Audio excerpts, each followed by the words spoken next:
Welcome to philosophy class. In our culture today, where do you get your sense of right and wrong?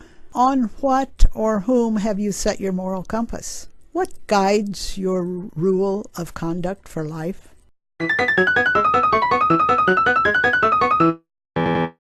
Ships at sea far from land must rely on a compass to keep them on the correct path to their destination.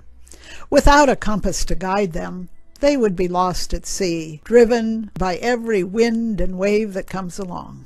Our identity may be shaped by whom we admire or idolize. We may strive to be like them, dress like them, wear their logos on our clothing, talk like them, and maybe we might even accept their ideals. We live in a world where the mores are constantly changing. They're shifting as the sand on the seashore. What was a moral compass that I was taught in the 40s and 50s is now rejected as old and passé. Yeah, I am that old. I have watched the movies, the TV, and now the internet and the games push these morals farther and farther away from the biblical principles I was taught. Oh, people back then were by no means saints. Their sins were not just broadcast 24/7. On the news, the TV, and in the movies. Most of the children in America were able to grow up somewhat shielded from the worst evils of the world. Sins that were frowned upon or were even illegal are now sanctioned by law and accepted and approved by society. If you don't embrace these changes and jump on the bandwagon, you might be considered a bigot. Some people get caught up in the mob actions to show their identity. So, where are you searching for the foundation that governs your moral compass? How far are you willing to push the norms of life? Each of us has a moral compass that guides us in doing right from wrong. Many times we may ignore that still small voice of God giving us guidance. Each time we ignore that voice, we harden our hearts against that particular sin, and we keep moving that boundary where we may not hear the voice of God. Sometimes we erase those boundaries altogether. How far are we willing to push those boundaries? How far are we willing to let them get away from the core? Are we in danger of never being able to get back to the core? Jesus taught the Sermon on the Mount, where he laid out a path of blessing for each one of us to live. At the conclusion, he told a parable. He said that there were two men. One of them built his house high up on a rock, solid foundation. The other loved the ocean and the water and loved playing in the sand, so he built his house down on the seashore.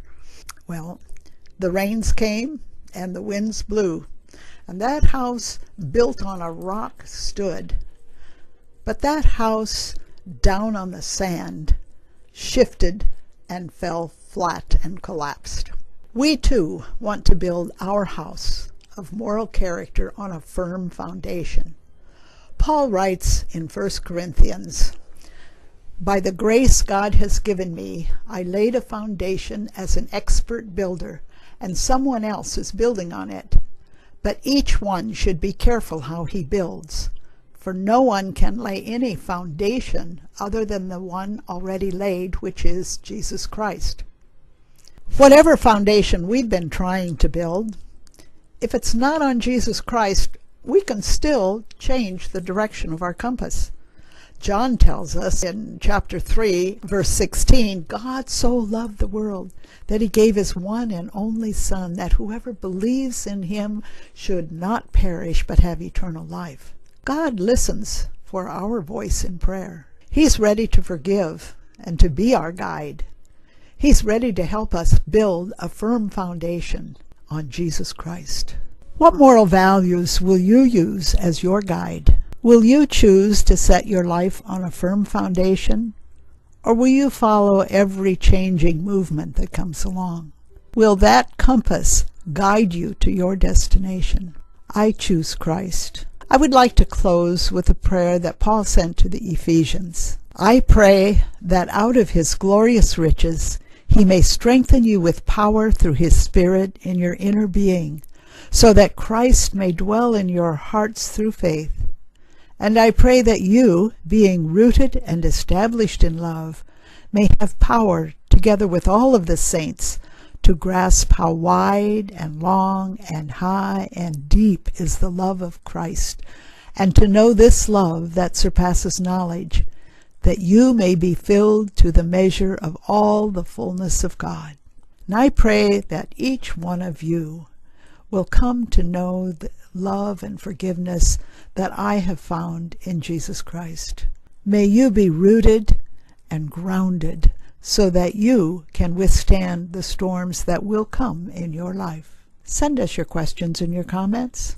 And until next time, this is Aletha Voges wishing you peace. Ships at sea, far from land, must rely on a compass to keep them on.